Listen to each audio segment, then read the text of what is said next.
I'm alive. Yes. Itutur ko kayo sa aming makalat na bahay. Ayan nga pala ang aming mga manok. At na ayun, nakasabit na yung manok na. Ay, lagot ako ni Papa pag hindi ko yun naayos. Ayun pala, nag-aarte lang siya. Gusto niyang lambing. Ako din, gusto ko din. Guys, naghihingalo yung mga manok. Kaya pag namatayan, ilagot tayo kay Papa. Siguro maghihingalo din tayo. Oo. Nakakapagwalis pero alam ko nang maganda na ako. Kaya okay lang yun. Ayan nga yung mga sapatos naming luma. Kaya hindi kami bibilhan ng bago kasi ang paggamit namin ay isang lakwatsa. Andito naman tayo sa ating mga mga gamit yan na hindi na ginagamit kasi bulok na. Ay hindi pala, mga pinaglumaan yan. Ang gamit ng aking kapatid. Tignan nyo naman, ang pangit, diba? Kasi ang pangit ng aking kapatid. Yan nga pala, guys. Mga una namin, guys. Kung gusto niya makitulog dito, ay wag na. Kasi, ayaw namin makaistorbo.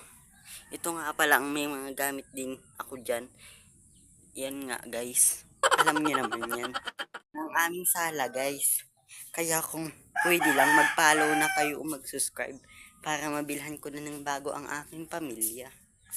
Kagbili nun at bibilhin ko muna ang pangpaganda ko kasi dapat maging maganda tayo lagi. Punta naman tayo dito muna sa kusina kasi dito ay hindi naman to kusina pala. Ito lang ay dati naming kusina kasi yung kusina namin ngayon iba na kasi nga dati to ang bobo mo naman. Ayan nga, tignan nyo naman. Sira na yan. Kaya mag-subscribe na kayo para mapagawan ko na talaga yan. Kasi nabubuisit na ako sa inyo. Hindi kayo nang papalo. Tita ko. Diba ako lang pinakang maganda. Kaya ako talaga i-follow nyo. Sa lahat talaga ng mga tao. Ako talaga ang pinakang maganda. Mga yelo muna ang tinitinda ni mama. Kasi ubos na ang kanyang mga paninda. Kasi nga, yan na lang. Yelo na lang. Okay, deserve. Ito nga naman, may mga kami dyan. Pero naubos na kaya bibili na lang si mamang bago dyan. Kainan namin, di ba magulo? Parang ako, ang gulong-gulo ko na sa buhay ko. Pero alam mo naman, maganda pa din. TV namin, ayokong pakita ang brand kasi pangit ka.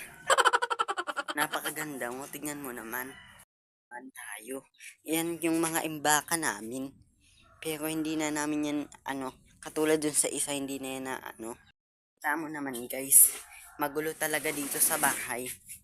Kasing gulo ng pagmamahal mo sa jowa mo na hindi naman talaga kayo. Kasi nagpipiling ka lang. Guys, yung mirror namin, tignan nyo ako maganda talaga dyan. Pero mas pangit ka dyan pag pumunta ka dyan kasi kasing pangit mo ko. Nagustuhan mo ba ang aking mga binigay na pasalubong?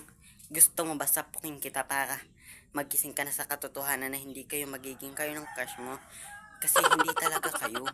Alam mo naman yun. Hindi talaga kayo. Parang ako. Anyway, salamat sa pag-ibig. Maipalaw nyo na lang ako para hindi masaya tayong lahat. At para magkaroon din tayo ng connection at pagko-collaboration. Sana maging vlogger ka para sumikat ka. Pangit ka pa naman. Joke. Hindi ka pangit. Pero maganda ako.